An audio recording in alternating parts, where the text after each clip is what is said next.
తెనాలిలోని చెంచుపేటలో గల యువ cricket academy 8వ వార్షికోత్సవ వేడుకలు ఘనంగా జరిగాయి. ముఖ్య అతిథిగా స్పందన ఎడా ఇంటర్నేషనల్ ఫౌండేషన్ ఫౌండర్ ఎడా శ్యాముల్ రెడ్డి పాల్గొన్నారు. తెనాలిలో యువ క్రికెట్ అకాడమీ నేతృత్వంలో యువతని క్రీడాకారులుగా తీర్చిదిద్దుతూ వారిలో క్రీడా ప్రతిభను వెలికి తీసి క్రీడాకారులుగా గుర్తింపు లభించేలా శిక్షణ ఇస్తున్న కోచ్ మాలిక్ను పలువురు ప్రముఖులు అభినందించారు. యువ క్రికెట్ అకాడమీ 8వ వార్షికోత్సవం సందర్భంగా కార్యాలయంలో జరిగిన అభినందన కార్యక్రమంలో స్పందన ఎడా ఇంటర్నేషనల్ ఫౌండేషన్ ఫౌండర్ ఎడా శ్యాముల్ రెడ్డి, కనిగంటి మురళి, పాలడుగు సురేంద్ర, హరిదాస్ గౌరీశంకర్, పెసర్లంక రమణ పాల్గొని అకాడమీ అందిస్తున్న సేవలు కొనియాడారు. ఇదే సందర్భంలో కోచ్ మాలిక్ పుట్టినరోజును పురస్కరించుకుని కేక్ కట్ చేసి శుభాకాంక్షలు తెలిపారు.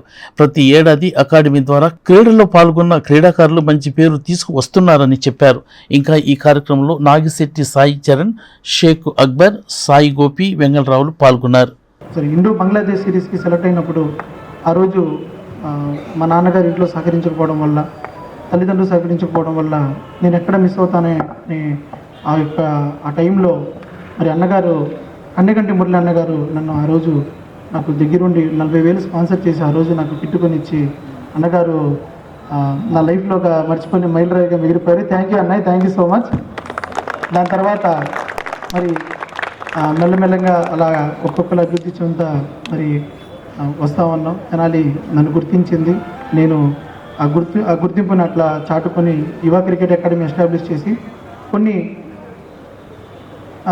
కారణాల వల్ల, కొన్ని హెల్త్ ఇష్యూస్ వల్ల మరి నేను ఫర్దర్గా గేమ్ ఆడకపోవడం, ఆ టైంలో ఆ ఏజ్ సరిపడకపోవడంతో నేను ఆ రోజు క్రికెట్కి వెనుదిరిగి నేను కోచ్గా అండర్-17 దాకా నేను స్టేట్ ప్రాబ్లమ్స్ ఆడాను. స్టేట్ ప్రాబ్లమ్స్ ఆడిన తర్వాత ఎడమకాలి మడం నరం వంకర తిరిగి మరి 2 సంవత్సరాల పాటు తీవ్ర ఇబ్బంది పడి మరి అక్కడి నుంచి క్రికెట్ని నేను మానేసేసి పూర్తిగా కోచింగ్లోకి వచ్చేసాను.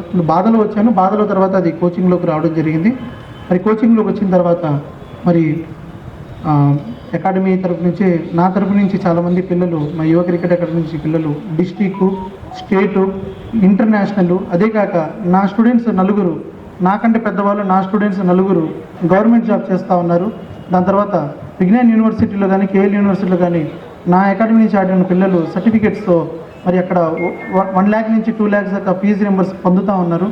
మరి అలా పొందుతున్నారంటే ఈ అకాడమీ నేను ఆ రోజు పెట్టిన దగ్గర నుంచి నేను చేసినటువంటి కృషి, మరి ఆ పిల్లలు నాకు ఇచ్చినటువంటి సపోర్టు, పేరెంట్స్ నా మీద పెట్టినటువంటి నమ్మకం. క్రికెట్ మన భారతదేశంలో ఒక మతం లాంటిది, ఒక ఆట కాదు, ఒక మతం లాంటిది. ఎవరు ఏ రంగంలో ఉన్నా, కొంతమంది రాజకీయ రంగంలో ఉన్నా, కొంతమంది ఏ రంగంలో ఉన్నా దేశం దగ్గరికి వచ్చేసి ప్రతి ఒక్కరు యూనిట్ అవుతారు.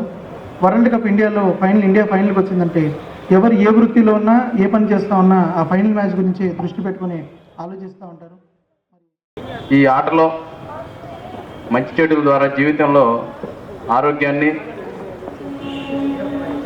మంచి వ్యక్తిత్వాన్ని ఆటల ద్వారా పొందుతున్నటువంటి క్రీడాకారులకు కూడా శుభాకాంక్షలు తెలియజేస్తూ, ఈ అకాడమీ ద్వారా మన ప్రాంతంలో ఉన్నటువంటి ఆటగాళ్ళు ఉన్నత స్థానాలకు ఎదగాలని, అదేవిధంగా ఆటలతోటి ఆనందాన్ని కూడా పొంది తల్లిదండ్రులకి సంతోషాన్ని ఇచ్చే విధంగా ఉండాలని చెప్పి అందరూ కూడా డ్రగ్స్కి, మరి ముఖ్యంగా చెడు అలవాట్లకి నేటు దూరంగా ఉండి